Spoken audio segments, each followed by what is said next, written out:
آخر میں نے گزارش کی تھی کہ وقفے وقفے سے ان کی خدمت میں حاضر ہو جایا کروں، مگر قلندر کو یہ بات بھی پسند نہیں تھی۔ انہوں نے سختی سے مجھے حکم دیا تھا کہ میں ان سے ملاقات کرنے کی بجائے خدا کے بندوں کی خدمت کروں۔ یہی ان کی عظمت تھی کہ وہ ہر موقع پر اپنی ذات کی نفی کرتے تھے، بس انہیں ایک ہی خیال رہتا تھا کہ کسی طرح اللہ کے بندے سکون پا جائیں۔ شاہ جہاں نے گزری ہوئی باتوں کو دہراتے ہوئے کہا۔ ممتاز محل کے آنسو بہ رہے تھے۔ قلندر ایک باپ سے بھی زیادہ شفیق و مہربان تھے، پھول کی پتی اور موم کی طرح نرم، مگر جب مذہبی اصولوں کی بات آتی تھی تو وہ پہاڑوں کی چٹانوں سے بھی زیادہ سخت نظر آتے تھے۔ افسوس ہماری مملکت ویران ہو گئی۔ یہ کیسی بد نصیبی ہے کہ ہم ان کے جنازے میں بھی شریک نہ ہو سکے۔ پرچہ نویسوں نے قلندر کی تدفین کی تمام تفصیلات تحریر کی ہیں۔ شاہ جہاں نے افسردہ لہجے میں کہا۔ شہزادہ اورنگزیب جنازہ اٹھائے جانے سے قبر کی منزل تک ہر مرحلے میں شریک تھا۔ اس سے کیا ہوتا ہے شاہ والا؟ اورنگزیب کی شرکت ہماری محرومی کا علاج تو نہیں؟ ممتاز نے نمناک آنکھوں کے ساتھ کہا۔ ہاں ممتاز، یہ محرومی اپنی جگہ ہے، اب اس کا مداوع ممکن نہیں۔ یکایک شاہ جہاں کی پیشانی پر کچھ لکیریں نمایاں ہو گئی تھیں اور ایک تکلیف دہ خیال بار بار اس کے ذہن میں ابھر رہا تھا۔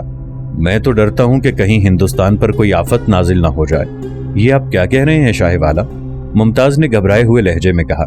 ہم نے قلندر کی شان میں کوئی گستاخی نہیں کی۔ تمہاری یہ بات درست ہے، مگر عام طور پر دیکھا گیا ہے کہ جب ایسی کوئی شخصیت دنیا سے اٹھتی ہے تو بعد میں آنے والا وقت خوشگوار نہیں ہوتا۔ ایسے لوگوں کی موجودگی ہمیشہ باعث رحمت ہوتی ہے۔ میرا معاملہ تو تمہاری آنکھوں کے سامنے ہے۔ ہم پر کیسی کیسی آزمائشیں آئیں، کتنے جان لیوا لمحات ہمارے قریب سے گزرے، مگر دشمن ہم پر غلبہ حاصل نہیں کر سکے۔ یہ سب قلندر کی دعاؤں کا صدقہ تھا۔ ہم جب بھی مصائب کے اندھیروں میں گھر جاتے تھے تو ہمیں غیر محسوس طور پر مبارک شاہ کی آواز سنائی دیتی تھی کہ ایک دن یہ تمام اندھیرے فنا ہو جائیں گے اور پھر کامرانیوں کا سورج طلوع ہوگا۔ بے شک ہماری فتوحات کا سورج تو طلوع ہو گیا، مگر معرفت کا خورشید ضیابار غروب ہو گیا۔ اب مجھے ہر طرف اندھیرا ہی اندھیرا نظر آتا ہے۔ خدا خیر کرے، میں سخت بے چینی محسوس کر رہا ہوں۔ مبارک شاہ قلندر کے انتقال کے چند دن بعد ہی ہندوستان کے کچھ علاقوں پر قیامت نازل ہو گئی۔ 1630 میں دکن، گجرات اور خاندیش میں خوفناک قحط پڑ گیا۔ اس قحط کے دوران ہزاروں افراد موت کی خوراک بن گئے۔ بھوک کی شدت کا یہ عالم تھا کہ والدین نے اپنے بچوں کو لقمہ بنا لیا۔ تاریخ آدم کا یہ ہولناک ترین باب تھا کہ خون کے رشتے فنا ہو گئے تھے اور اولاد کی محبت پر بھوک غالب آ گئی تھی۔ ہر جگہ آفات و مصائب کے پہاڑ ٹوٹ رہے تھے۔ اشیاء خورونوش کے تاجر بگڑے ہوئے حالات سے بھرپور فائدہ اٹھا رہے تھے۔ انہوں نے آٹے میں انسانوں کی ہڈیاں پیس کر ملا دی تھیں اور کتوں کا گوشت بیچنا شروع کر دیا تھا۔ قحط کے دوران مختلف وبائیں پھوٹ پڑی تھیں جن کے باعث مزید ہزاروں افراد موت کے منہ کا نوالا بن گئے تھے۔ گاؤں کے گاؤں ویران ہو گئے تھے اور گلی کوچوں میں انسانی لاشوں کے انبار لگ گئے تھے۔ بڑی شاہراہوں پر اس قدر تعفن پیدا ہو گیا تھا کہ وہاں سے گزرنا دشوار تھا۔ مجبوراً بہت سے لوگ اپنے آبائی وطن کو چھوڑ کر دوسرے شہروں کی طرف نکل گئے۔ بھوک، تباہی اور بربادی کا یہ عالم تھا کہ لوگوں نے ایک دوسرے کو ہلاک کر کے اپنی خوراک بنا لیا تھا۔ مرنے والوں کی وجہ سے گزرگاہیں بند ہو گئی تھیں۔ جس شخص میں ذرا سی بھی سکت باقی تھی وہ ایک گاؤں سے دوسرے گاؤں، ایک شہر سے دوسرے شہر مارا مارا پھر رہا تھا کہ کسی طرح پیٹ کی آگ بجھا سکے۔ وہ علاقے جو اپنی زرخیزی اور شادابی کے لیے مشہور تھے بالکل بنجر اور ویران ہو گئے تھے۔ شاہراہیں لاشوں سے اٹی پڑی تھیں اور وہاں سے کسی انسان کا گزرنا محال تھا۔ ہر وقت مردہ خور گید، چیل اور کوے شہری حدود میں منڈلاتے رہتے تھے۔ وہ بڑا عبرتناک منظر ہوتا جب ایک زندہ انسان دوسرے مردہ انسان کی لاش کو پکڑ کر گھسیٹتا اور شہر سے باہر پھینک آتا۔ اس طرح گزرنے کے لیے تھوڑا بہت راستہ نکل آتا۔ غذائی اجناس کی قلت کا یہ عالم تھا کہ اس سے انگریز بھی متاثر ہوئے بغیر نہ رہ سکے۔ قیمتیں 7 گنا ہو گئیں۔ غریب اور متوسط طبقے کے لوگ اپنا گھر چھوڑنے پر مجبور ہو گئے۔ وبائیں پھوٹیں تو مزید ہزاروں افراد موت کے منہ میں چلے گئے۔ بے شمار لوگ گلیوں میں دم توڑتے اور سسکتے نظر آتے تھے۔ 11 انگریز اور 3 ولندیزی بھی اس قحط کی زد میں آئے۔ انگریزوں کے ایک کارخانے کا مالک بھی وبا کی لپیٹ میں آ کر مر گیا۔ گلیوں میں سسکتے ہوئے لوگ ہر آنے جانے والے سے کہتے کہ ہمیں کھانے کو دو یا پھر ہمارا گلا گھونٹ کر ہمیں ہلاک کر ڈالو۔ پھر کچھ دن بعد طوفانی بارش شروع ہوئی تو اس نے مصیبتوں میں مزید اضافہ کر دیا۔ اس قدر شدید سیلاب آیا کہ غریبوں کے مکان بھی بہہ گئے اور ساری زمین بیکار ہو کر رہ گئی۔ شاہ جہاں اور ممتاز محل کی نیندیں حرام ہو گئی تھیں۔ شاہ جہاں ایک حساس اور درد مند حکمران تھا، اس سے رعایا کی تباہی کے یہ مناظر دیکھے نہیں جاتے تھے۔ شاہ جہاں نے عوام کو اس بربادی سے بچانے کے لیے جان توڑ کوششیں کی۔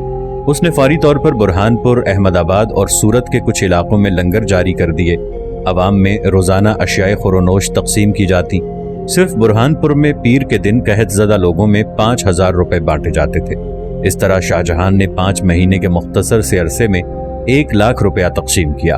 ناظرین، آگے بڑھنے سے پہلے کامنٹ سیکشن میں ہمیں اپنی آراء سے ضرور آگاہ کیجیے گا کہ آپ کو ہماری یہ سیریز کیسی لگ رہی ہے۔ آئندہ آنے والی اقساط سے باخبر رہنے کے لیے ہمارے چینل کو سبسکرائب کر لیں اور ساتھ موجود بیل آئیکن کو ضرور کلک کر لیں۔ شکریہ۔ احمد آباد میں حالات زیادہ مخدوش تھے، جس کے نتیجے میں صرف اس علاقے کے لیے شاہ جہان نے 50,000 روپے کی امداد منظور کی۔ اس کے علاوہ 70 لاکھ کا مالیہ معاف کیا گیا۔ ممتاز محل نے اپنے ذاتی وظیفے میں سے ایک کثیر رقم قحط کا شکار ہونے والے مظلوم انسانوں میں تقسیم کی۔ شاہ جہاں کی درخواست پر بہت سے منصبداروں نے بھی اپنی اپنی جاگیروں میں مالیہ معاف کر دیا۔ جب تک ان علاقوں میں قحط کے عفریت منڈلاتے رہے، شاہ جہاں کے شب و روز بڑی بے قراری کے عالم میں گزرے۔ وہ اکثر آدھی رات کو اٹھتا اور سجدے کی حالت میں بھکاریوں کی طرح گڑ گڑاتا، اے خالق ارض و سما، ہم تیری مملکت میں رہتے ہیں، تجھی سے تیرے رحم کی درخواست کرتے ہیں۔ بحیثیت حکمراں اگر مجھ سے کوئی گناہ سرزد ہوا ہے تو مجھے معاف فرما دے۔ میں تجھ سے تیرے فضل اور تیرے کرم کی بھیک مانگتا ہوں، اور اپنے ان بندوں کے گناہوں کو بھی معاف کر دے جن کے حقوق کی نگرانی میرے سپرد کی گئی ہے۔ میں روز حشر کے احتساب سے ڈرتا ہوں۔ اگر میری غفلت سے کوئی ایک انسان بھی موت کے منہ تک پہنچ گیا تو میں تجھے کیا جواب دوں گا؟ اے بے پناہ کرم والے، مجھے رسوائی سے بچا لے کہ تیرے سوا میرا کوئی معبود نہیں، کوئی مددگار نہیں۔ شاہ جہاں رات رات بھر اپنے خدا کے حضور گریہ ازاری کرتا۔ پھر جب یہ قحط کی وبا ٹل گئی تو وہ اداس چہرے کے ساتھ دارالحکومت آگرہ پہنچا۔ ہزاروں انسانوں کی موت نے اس کے اعصاب پر گہرا اثر چھوڑا تھا۔ آگرہ کی حدود میں داخل ہوتے ہی اس کے سینے کا ایک اور داغ سلگنے لگا۔ یہ مبارک شاہ قلندر کی موت کا غم تھا، جس نے کئی ماہ سے اسے شدید اذیت و کرب میں مبتلا کر رکھا تھا۔ عام لوگ سمجھ رہے تھے کہ شاہ جہاں آگرہ پہنچنے کے بعد پہلے شاہی محل میں داخل ہوگا اور پھر مبارک شاہ قلندر کی قبر پر جائے گا، مگر یہ اندازے اس وقت غلط ثابت ہو گئے جب شاہ جہاں براہ راست فتح پور سیکری پہنچا اور قلندر کی قبر پر حاضری دی۔ مقربین خاص اور دیگر امراء نے اپنی آنکھوں سے دیکھا کہ مبارک شاہ کی قبر پر پہنچ کر شاہ جہاں زار و قطار رو رہا تھا اور اس کی زبان سے بار بار یہ الفاظ ادا ہو رہے تھے: اے خدا، ہمیں قلندر کی موت کا صدمہ برداشت کرنے کی ہمت دے، ہم تیرے بہت کمزور اور گنہگار بندے ہیں۔ اس کے بعد شاہ جہاں نے ایک کثیر رقم غریبوں اور محتاجوں میں تقسیم کی۔ پھر دربار پہنچ کر اس نے سب سے پہلا حکم یہ جاری کیا کہ مبارک شاہ قلندر کی قبر پر ایک شاندار روضہ تعمیر کیا جائے گا۔ شہزادہ اورنگزیب دربار میں موجود تھا۔ جیسے ہی شاہ جہاں خاموش ہوا، اورنگزیب اپنی جگہ سے چند قدم آگے بڑھا اور تخت شاہی کے قریب پہنچ کر بسد احترام عرض کرنے لگا: شاہ والا، قلندر کی وصیت تھی کہ اس کی قبر پر کوئی پختہ عمارت تعمیر نہ کی جائے۔ اورنگزیب کی بات سن کر دربار پر سناٹا چھا گیا۔ مبارک شاہ نے یہ وصیت کسے کی تھی؟ شاہ جہاں نے حیران ہو کر پوچھا۔ میں انتقال کی رات ان کے قریب تھا، شہزادہ اورنگزیب نے انکشاف کرتے ہوئے کہا۔ قلندر مرنے کے بعد بھی کسی کا احسان قبول نہیں کرنا چاہتے تھے۔ مبارک شاہ کی وصیت کے انکشاف کے بعد بیشتر امراء نے بڑی حیرت سے شہزادہ اورنگزیب کی طرف دیکھا۔ ان کے خیال میں یہ قربت بے سبب نہیں تھی۔ شاہ جہاں پہلے ہی اس راز سے باخبر تھا کہ مبارک شاہ اورنگزیب سے بے پناہ محبت کرتا ہے، اور اس نے مرتے وقت بھی اپنی اسی والہانہ محبت کا ثبوت دیا تھا۔ شاہ جہاں کے ذہن میں کئی خیال ابھر کر ڈوب گئے۔ شاہ جہاں کو دکن کی طرف سے کچھ سکون حاصل ہوا تو پرتگالیوں کی فتنہ انگیزیوں نے اسے پریشانی میں مبتلا کر دیا۔ تقریباً 100 سال سے پرتگالیوں نے ہگلی میں اپنی قدم جما رکھے تھے۔ وہ ہندوستان کے ایک گوشے میں بیٹھ کر مختلف ممالک کے ساتھ تجارت کیا کرتے تھے۔ نمک بنانے پر ان کی اجارہ داری قائم تھی اور اس علاقے کا انتظام عملی طور پر ان کے ہاتھوں میں تھا۔ پرتگالیوں نے 7 گاؤں کی قیمت پر نئی بندرگاہ سونار گاؤں تعمیر کی تھی۔ جہانگیر کے دور حکومت میں مغل گورنروں نے پرتگالیوں کی سرگرمیوں پر کوئی خاص توجہ نہیں دی تھی۔ ان لوگوں نے 1608 میں اپنا صدر مقام سونار گاؤں سے ڈھاکہ منتقل کر لیا اور سیاست سے کام لیتے ہوئے اس کا نام بادشاہ کے نام پر جہانگیر نگر رکھ دیا گیا۔ پھر جب شاہ جہاں کی تخت نشینی کے بعد قاسم خان گورنر مقرر ہوا تو اس نے شہنشاہ کو اطلاع دی کہ پرتگالی کسی وقت بھی مغلیہ سلطنت کے لیے بڑا خطرہ بن سکتے ہیں۔ ان لوگوں نے اپنی آبادیوں کی مضبوط قلعہ بندیاں کر لی ہیں، بحری جہازوں کی آمد و رفت پر ٹیکس عائد کر دیا ہے اور 7 گاؤں کو تباہی کی آخری حدود تک پہنچا دیا ہے۔ قاسم خان نے اپنے خط میں یہ بھی لکھا کہ پرتگالی بدترین قزاق ہیں اور عورتوں اور بچوں کو اغوا کر لیتے ہیں یا پھر انہیں خرید کر غلام بنا لیتے ہیں۔ شاہ جہاں خود بھی غیر ملکیوں کی اس قسم کی سرگرمیوں سے واقف تھا، لہٰذا اس نے ذاتی دلچسپی کا اظہار شروع کر دیا اور ایک بار پھر